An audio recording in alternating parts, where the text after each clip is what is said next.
കൊല്ലം നീരാവിൽ പ്രകാശ് കലാകേന്ദ്രം ഓണാഘോഷത്തിന്റെ ഭാഗമായി ഓണം മധുരം പരിപാടി സംഘടിപ്പിച്ചു. ഇതിന്റെ ഭാഗമായി ഹൽവ തയ്യാറാക്കലും പാചക മത്സരവും നടത്തി.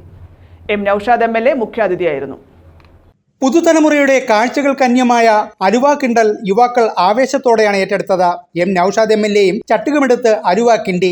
അലുവ കൂട്ടൊരുക്കി 10 മണിക്കൂർ കൊണ്ട് 100 കിലോ അലുവയാണ് കിണ്ടിയെടുത്തത്. ആശാനും വയോധികനുമായ കണക്കൻ രാമചന്ദ്രൻ അലുവ കിണ്ടലിന് നേതൃത്വം നൽകി.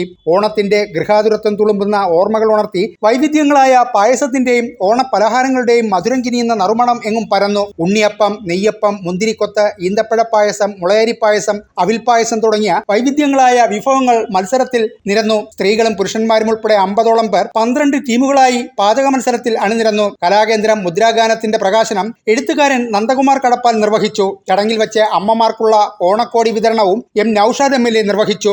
ഗാനരചന നടത്തിയ ഹുമയൂൺ സിദ്ദിഖിനെയും സംഗീതം നിർവഹിച്ച നിതിൻ കെ ശിവയെയും ചടങ്ങിൽ ആദരിച്ചു. ന്യൂസ് ബ്യൂറോ, കൊല്ലം.